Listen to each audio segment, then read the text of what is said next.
So isa pong mapagpala sa umaga sa ating lahat. Magandang umaga po sa ating lahat. Palakpakan po natin ang Panginoon. Praise God, hallelujah. So ang ating po pag-aralan sa umagang ito ay matatagpuan pa na po natin sa aklat ng Awit 139 verse 16. Sabi po rito, ako'y iyong nakita na hindi pa man sumisilang. Batid mo kung ilang taon ng haba ng aking buhay. Pagkat ito'y sa aklat mo natalaan, matagal ng balangkas mong ikaw lamang ang may alam. So tayo pong lahat ay umuko, tayo mananalangin. Hallelujah. Thank you po, Holy Abba, sa oras na ito, sa iyong mga banal na salita na aming pag-aaralan sa umagang ito. Patuloy niyo po itong basbasan, pagpalain, Panginoon. Nawa dumaloy ang masaganang kapahigan mo, God, wisdom and knowledge na galing sa iyo at kapangyarihan ng iyong mga banal na salita upang ito'y tumimo sa bawat puso't isipan na makakarinig nito, O God, at ito'y mamunga ng masagana sa aming mga buhay. Patuloy niyo ring ibaba ang iyong abang lingkod sa dapat niyang kalagyan upang ikaw ang patuloy na makita, mahayag, madakila, malulat at magparal sa kanyang buhay, O God. At i-guide mo kami, Holy Spirit, balutin mo, O God, na iyong banal na presensya, ang lugar nito, Panginoon, ang paligid nito. In Jesus' mighty name, Amen. So ito po ay pinamagatan ko po na ang Diyos ang ating manglilikha. So muli po, basahin ko po ang sabrito. Ako'y iyon ang nakita, hindi pa man sumisilang. Batid mo kung ilang taon ang haba ng aking buhay, pagkat ito'y nakatitik sa aklat mo na talaan. Matagal ng balangkas mong ikaw lamang ang may alam. So, tayo po ay hindi isang aksidente na mabuhay sa mundong ito. Hindi po itong isang aksidente, kundi ito isang plano ng Diyos na tayo ay isilang sa mundong ito. Dahil meron siyang magandang plano sa bawat buhay ng bawat isa. Hindi po tayo katulad ng isang kabuti na basta-basta na lang kung saan-saan tumutubo. Sapagkat isang makapangyarihang malilikha na lumikha sa atin upang tayo mabuo at maging isang ganap na tao at hindi tayo dinala sa mundong ito nang walang dahilan. Tayo itinakda ng Diyos upang siya ang ating paglingkuran. Meron siyang magandang plano sa bawat isa sa atin bago pa man naging tao ang ating mga magulang umahubog ang mundo. Tayo ay kilala na ng Diyos. Kasi tayo ay nasa puso't isipan na ng Diyos at tayo ay special na sa puso't isipan ng Diyos at alam niya ang buo nating pagkatao. Tayo ay kilala niya at hindi siya nagulat nang ikaw ay isilang bagkus niya itong inaasahan. Amen? Sapagkat bago pa niya nilikha ang langit at ang lupa, ang buong mundo, tayo po ay kilala na po ng Diyos. Bago pa man nag-meet ang ating mga magulang, tayo ay kilala na po ng Diyos. Amen? Alam niya kung sino ka. Alam niya ang bawat himay-himay ng ating buong pagkatao bago pa man tayo isilang sa mundong ito. Kumbaga, kilala na po tayo ng Diyos. Amen? Kaya sabi nga po rito, unang puntos natin dito, ako iyon ang nakita, hindi pa man sumisilang. So, hindi ka pa ipinanganak, nakita ka na ng Diyos. Ibig sabihin, nasa puso't isipan na tayo ng Diyos bago pa man tayo isinilang sa mundong ito. Pero tayong mga magulang sa laman, hindi natin kilala ang ating mga anak. Kahit sila ay ating isinilang, sila ay hanggang sa kanilang pagiging sanggol, hanggang sa sila ay ating mapalaki, at sila ay tumanda, doon lang natin sila makilala kung sino talaga sila, kung ano ang kanilang mga kahinaan, at kung ano ang kanilang mga pagkukulang. Pero tayo, bago pa tayo isinilang, sabi rito, tayo ay nakita na ng Diyos. Ibig sabihin nun, bago pa ipinanganak ang yung ating mga magulang, bago pa sila nagkaasawahan, bago ka pa nailagay sa sinapupunan ng iyong ina, ikaw ay nakita na ng Diyos. Sister Emilia, alam niya kung ano magiging hitsura mo pagkapanganak mo. Na ikaw ay mataas, morena, at ang bawat isa sa atin, alam ng Diyos.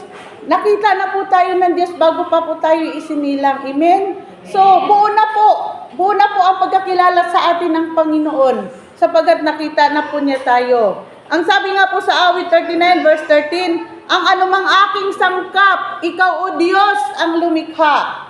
So kung ano yung mga sangkap natin, Ang Diyos ang lumikha sa atin. Kaya huwag mong pakikialaman yung sangkap ng iyong katawan. Kung medyo sarat man yung ilong mo, kahit may pera ka, marami kang kwarta, huwag mo nang ipa-opera yan. Hello? Kung yung medyo mata mo yung gulat yan, huwag mo nang pakialaman yan, sapagkat ang Diyos ang lumikha niyan. Siya ang nagbigay sa iyo ng sangkap, kung anong sangkap na ilalagay sa buo mong katawan. Kaya hindi na po dapat natin yan pakikialaman. Kasi pag pinakialaman natin yung ibig sabihin, mas magaling pa tayo sa Diyos.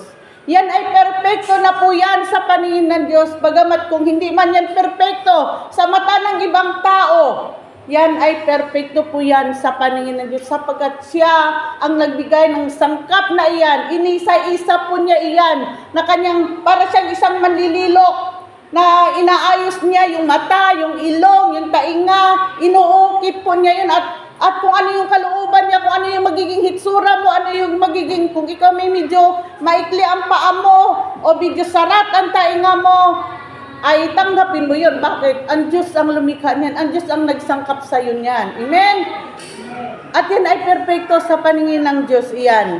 Sabi dito, sa tiyan ng aking inay, hinugis mo akong bata. So, dugo ka pa lang, pumipintig ka pa lang. Ang Diyos na po ang humuhugis nun hanggang sa ikaw ay maging isang bata na o maging isang sanggol na. Ang Diyos po ang humugis niyan. Amen? Kaya wag na wag po nating pakikialaman kasi sa oras, pagharap natin sa Diyos at binago mo yung hitsura mo, baka hindi na po tayo kilala ng Diyos. Lalong-lalo na po yung mga homosexual.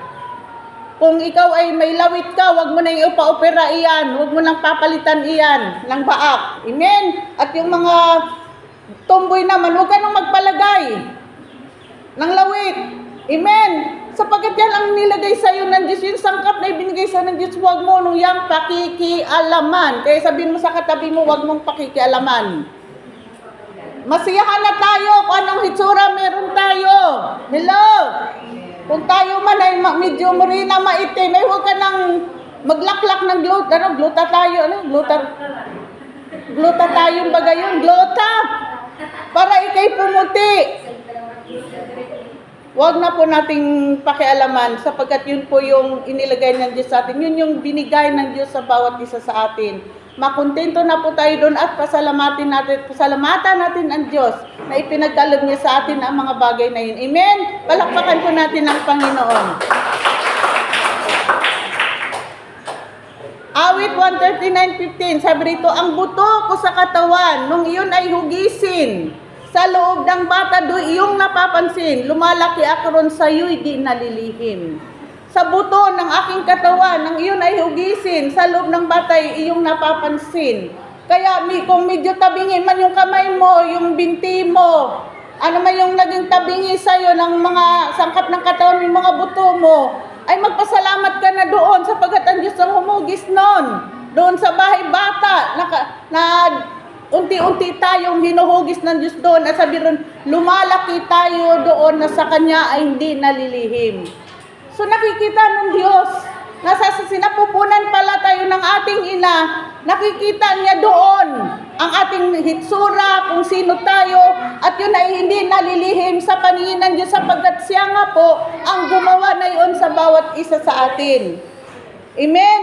Amen. Kaya, pasalamatan po natin ang Panginoon, anumang merong katawan tayo, anumang mga sangkap ng ating mga katawan. Pasalamat lang tayo. At yung ating ilong ay hindi napunta sa paa. Di ba ga? Yung mata natin ay hindi napunta doon sa ituktok. Eh di hindi ka makakita. Ang kita mo lang ay doon sa itaas. Amen? Kung ano yung meron tayo, yun ay perfecto na po yan sa Panginoon. Ano pa? Maging ang buhok natin, bilang niyang lahat. Mateo 10:30, maging ang buhok natin. Sinong kaya magbilang ng inyong mga buhok? Kaya yung bilangin ang buhok nyo? Hindi. Pero ang Diyos, alam niya ang bilang ng ating mga buhok.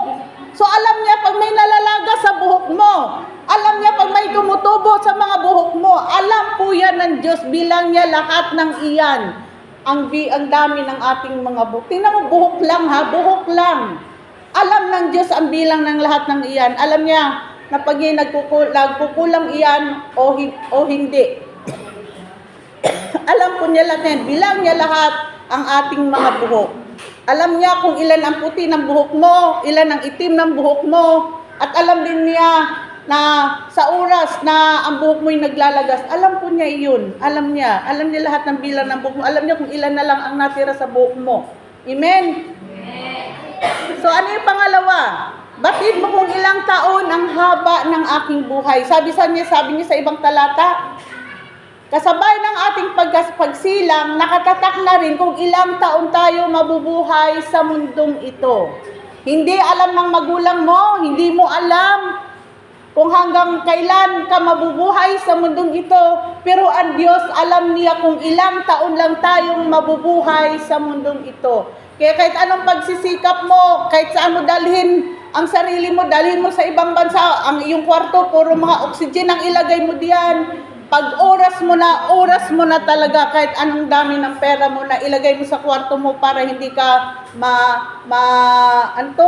para hindi ka mamatay. Di ba yung si Michael Jackson nung buhay pa, may sarili siyang oxygen sa loob ng kwarto niya? Amen? So kahit tingnan mo, namatay pa rin siya. So gano'n din po tayo.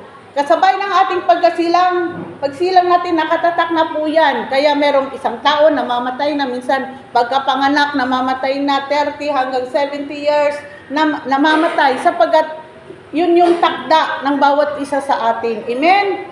Nakatatak na po yan. Kaya sabi rito, sa awit 39:4, Panginoon, ipaalam mo sa akin ang aking wakas, at kung hanggang kailan ako mabubuhay, ipaalam mo sa akin kung gaano pa kaikli ang aking buhay. So alam niya na maikli lang ang buhay niya sa mundong ito. Si Haring David po ang gumawa nito. Kaysa niya, ipaalam mo sa akin kung hanggang saan ang wakas ng aking buhay.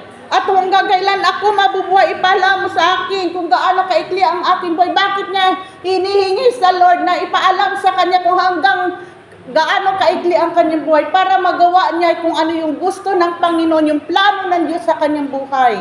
So ganun din po ang bawat isa sa atin. Maikli lamang po ang ating buhay sa mundong ito. Ngayon ang pinakamatagal, 70. Kung lumampas ka doon, ay bonus na po yun. Amen? Lalong-lalo na po yung mga kabataan ngayon. Marami ng mga pagkain na may mga lason. Ang hangin ngayon ay marami ng mga lason ng ating hangin, ang mga pagkain natin. So paikli ng paikli ang buhay ng mga tao. Swerte na sa mga kabataan ngayon sa edad ng mga batang ito kung aabot sila ng 70 years old. Amen? Sapagkat paikli na nga po ang buhay natin dito. Kaya hiningin niya Haring David na hanggang kailan ako mabuhay, ipaalam mo sa akin. Bakit? Para magawa niya kung ano yung ipinapagawa sa kanya ng Panginoon. So, ganun din po ang bawat isa sa atin. Lord, ipaalam mo sa akin kung hanggang kailan ako mabubuhay, kung gaano kaikli ang aking buhay para magawa ko yung plano at kalooban mo sa aking buhay bago man ako pumanaw sa mundong ito. Sapagkat may plano nga po ang Diyos sa bawat buhay ng bawat isa sa atin. Hindi tayo nilikha sa mundong ito na parang isang aksidente lamang. Kundi nilikha tayo ng Diyos sapagkat meron siyang magandang plano sa bawat buhay ng bawat isa na mas mahigit pa na mas magandang plano kaysa sa sarili nating mga plano sa buhay natin. Amen? Sabi rin po sa Job 14:5, sa simula pa itinakda na ang kanyang araw at bilang na rin ang kanyang buhay. Nilagyan mo siya ng hangganan na hindi niya kayang lampasan. So pag sinabi ng Lord hanggang 35 ka lang, hindi mo na kayang lampasan iyon. Pero ang Diyos naman pag minsan nagbibigay din, katulad ng isang hari sa lumang tipan na sinabi ng isang propeta na inutusan ng Diyos, sabi ng Diyos sa kanya, sabihin mo sa kanya, kausapin na niya ang kanyang pamilya sapagkat kukunin ko na ang kanyang buhay. Pero anong ginawa niya nung sinabi ng propetang iyon? Siya ay dumapa, siya ay umiyak sa Panginoon at nagpakumbaba siya at talagang siya naghinagpis ng gusto sa Panginoon. Kaya inutusan niya uli yung kanyang lingkod na, sige, sabihin mo sa kanya, bibigyan ko pa siya ng 15 years ng kanyang buhay. So pwede pong ibigay sa atin ng Panginoon iyan kung kinakailangan. Amen? Pero ang mahalaga po doon ay, sabi rito, nilagan mo siya ng hangganan na hindi niya kayang lampasan. Kaya kung talagang ang buhay mo ay hanggang doon ka lang. Kung lulubin ng Panginoon na lumampas ka pa doon, hindi mas mabuti. Amen? Kaya itinakda na po ng Diyos ang takda ng ating mga araw sa mundong ito, kung hanggang kailan lamang po tayo. Sa awit 90 verse 12 sabi dito, kaya ituro mo sa amin ang pagbilang ng aming kaarawan upang kami ay mangagtamo ng pusong may karunungan. So sabi ni Haring David, kaya ituro mo sa amin ang pagbilang ng aming kaarawan upang magtamo kami ng pusong may karunungan. Pusong may karunungan na kung saan, so gagawin mo kung ano yung ipinapagawa sa'yo ng Diyos, susundin mo ang mga utos ng Diyos. Kaya sabi rito, ituro mo sa amin ang pagbilang ng aming kaarawan. Yun bang pag hinihingi mo na halimbawa, sabihin sa'yo ng Lord, hanggang 40 years old ka na laang. So anong gagawin mo? Gagawin mo yung mga nais na ipagawa sa'yo ng Panginoon, yung nais na palakaran sa'yo ng Panginoon, ang kanyang mga banal na salita, na yun ay lalakaran mo yun sa araw-araw ng iyong buhay. Kaya sabi rito na nangagtamo ng pusong may karunungan. Karunungan saan? Karunungan sa salita ng Diyos. Naiingatan mo yun, susundin mo yun, lalakaran mo yun. Dahil alam mo na malapit na ang iyong araw, malapit ka nang mawala sa mundong ito. Amen? Pangatlo, pagkat ito'y nakatitik sa lahat mo na talaan. Ibig sabihin nun, lahat tayo ay nasa talaan na ng Diyos. Tayo lahat na narito, sino mang nakipag-isa kay Kristo. Nung araw, ang bawat isa sa atin ay walang relasyon kay Kristo. Kanya-kanya tayo ng buhay kung saan kangkungan tayo o putikan tayo na pilulot ng Diyos upang madala sa kanyang presensya. Amen? Kaya sabi rito, pagkat ito'y nakatitik na sa aklat mo talaan, sapagkat ikaw ay bago ka pang ipinanganak sa mundong ito, ang iyong pangalan ay nakasulat na sa aklat ng talaan. So gagawin ng Diyos ang lahat ng paraan upang ikaw ay ahon doon sa iyong kinasasadlakan, na wala doon ang presensya ng Panginoon, upang tayo ay madala sa presensya ng Panginoon, sapagkat ang pangalan mo ay nakatala na sa aklat ng buhay. So gagawin ng Diyos ang lahat. Amen? Kaya pag minsan may mga problema, pagsubok na dumarating sa ating mga buhay, para tayo doon ay paluin, pitikin ng Panginoon, para tayo matutong hanapin natin ang Diyos sa ating mga buhay. Amen? Pagkat sabi rito, pagkat ito'y nakatitik na sa aklat mo na talaan, at ang Diyos nga po ang ating manlilikas, so hindi siya papayag na mapahamak po tayo. Hindi siya papayag na lahat tayo ay mapapahamak sa apoy ng impyerno. Kaya gagawin po niya ang lahat, pakikialaman po niya ang ating mga buhay, sapagkat ang ating nga po mga pangalan ay nakatitik na sa aklat ng kanyang talaan. Ang sabi sa Lucas 10:20, ngunit magalak kayo hindi dahil sa napasunod ninyo ang masamang espiritu, kundi dahil nakatala sa aklat ang inyong mga pangalan. So ibig sabihin nun, bago pa likhain ang langit at ang lupa, ang ating mga pangalan ay nakatala na sa aklat ng buhay. Kaya sabi dito na magalak kayo dahil sa napalayas ninyo ang mga demonyo, kundi magalak kayo sapagkat nakasulat na ang inyong pangalan sa aklat ng buhay. Amen. Kasi pagkamatay natin, dalawa kasi yung aklat ng bubuksan, aklat ng mga gawa at aklat ng buhay. So titinan doon kung naroon ang iyong pangalan. So nakikita ng Diyos, wala pa doon ang pangalan mo sapagkat siya ang ating manilika, siya ang lumikha sa atin. Gagawin po niya ang lahat para po tayo ay magsuko ng buhay sa Kanya. Amen? Para matupad niya yung Kanyang plano sa bawat buhay ng bawat isa sa atin. Lalong-lalo na yung kaligtasan na ipagkakalob niya sa bawat isa sa atin. Ano pa? Matagal ng balangkas mong ikaw lamang ang may alam. So, ibig sabihin nun, matagal ng panahon na mayroon na talagang magandang plano ang Diyos sa bawat buhay ng bawat isa, na siya lamang ang may alam. So, hindi alam ng mga magulang natin, paglaki natin kung magiging sino tayo. Diba? May mga magulang na mga anak nila ay nakatapos ng pagiging doktor, may nagiging pastor, nagiging pastora, nagiging mga abogado, pero doon lang nila nalalaman ito sa oras na sila ay nakapagtapusan ng kalambaga-aral.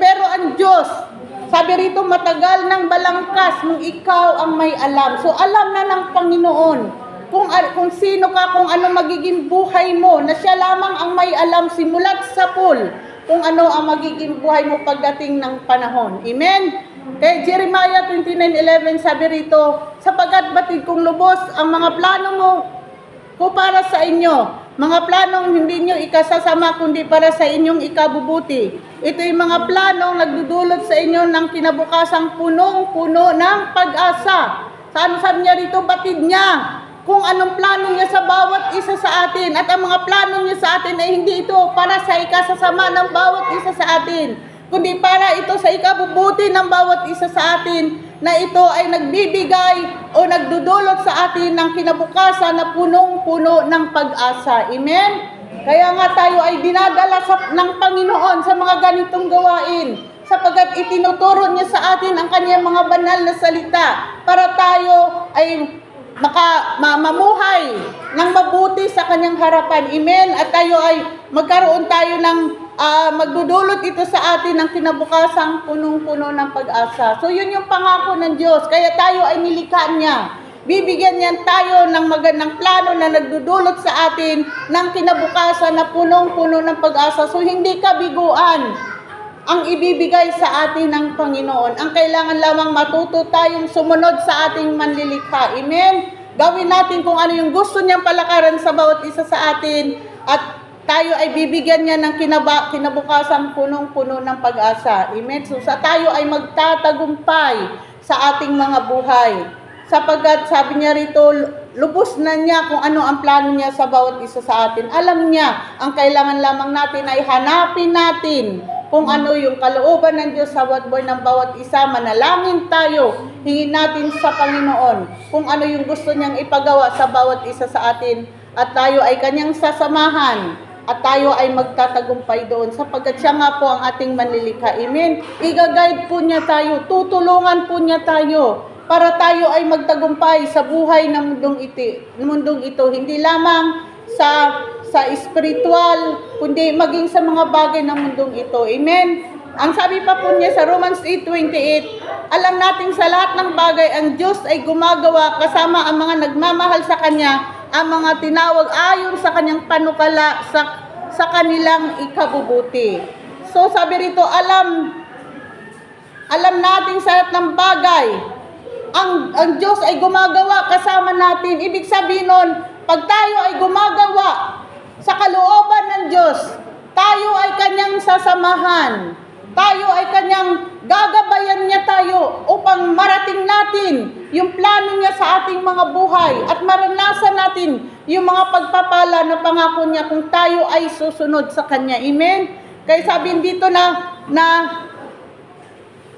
ang mga tinawag ayon sa kanyang panukala, sa kanyang ikabubuti. So, tayo po ay mapapabuti. Amen? Sapagkat sinasamahan po tayo ng Diyos sa lahat ng ating ginagawa. Kasama po natin ang Diyos. Kahit sa kadiliman ng ating mga buhay, kasama po natin ang Diyos basta tayo ay may pananalig at pananampalataya sa Kanya. Amen? At ito ay upang tayo ay mapapabuti ang bawat isa sa atin. So, hindi niya kalooban na tayo mapapahama, sapagkat siya nga po ang ating manlilikha. Mula pa sa sinapupunan ng ating ina, siya na po ang naghuhugis sa atin. At tayo ay kanyang sinasamahan hanggang sa mawalan tayo ng hininga sa mundong ito. Hindi po tayo iiwan at pababayaan ng Diyos. Amen? Sapagkat ang Diyos po ay mabuti. Siya po ay Diyos ng pag-ibig. Mahal na mahal po tayo ng Diyos. Kaya sabi nga dito, pati ang bilang ng ating buhok ay alam niya. Bago pa tayo isinilang, tayo ay nakita na niya. So, ibig sabihin nun, special po tayo sa puso't isipan ng Diyos. Ang kailangan lamang natin ay lumapit tayo sa Panginoon at hanapin natin kung ano yung plano at kalooban ng Diyos sa bawat buhay ng bawat isa, upang tayo ay maranasan natin kanyang mga pangako sa bawat isa sa atin. Amen. Tayo pong lahat ay tumayo, tayo mananalangin. Hallelujah. Yes God, hallelujah. Salamat po aming Ama sa umagang ito, sa iyong mga banal na salita na aming napakinggan. Natunay nga po, Panginoon, na bago pa man kami isinilang sa mundong ito, kami ay nakita mo na, kami ay kilala mo na, O Diyos. Kaya salamat, Panginoon, ang bawat isa sa amin ay dinako mo sa lugar na ito upang kami ay magsama-sama. Hindi po isang aksidente, O God, na kami ay narito sa lugar na ito, Panginoon, kundi ito ay kalooban mo na noon pa man. Bago mo pa nilikha ang langit at ang lupa, ito ay nakita mo na kami ay dadalhin mo sa lugar na ito upang sama-sama kami na sumamba sa iyo, magpuri, manalangin, at mag-aral ng iyong mga banal na salita, O God. Kaya salamat po, Panginoon, pagpalain mo ang iyong mga banal na salita, nawa ito'y natanim sa aming mga puso't isipan, ito'y magkaugat, ito'y umusbong, ito'y lumago at mamunga ng masagana sa aming mga buhay, O God. Kaya at patuloy, Panginoon, na ingatan mo rin kami sa aming pag-uwi. Patuloy na proteksyonan nyo ang bawat isa sa amin at aming buong pamilya, ang aming mga tahanan, O God, at patuloy na mga pagpapalang spiritual, physical, emotional, financial, material, and mental, pag-iingat at proteksyon ay patuloy naming inaangkin, O God. Salamat po aming Ama, purihin ka in Jesus' mighty name. Amen.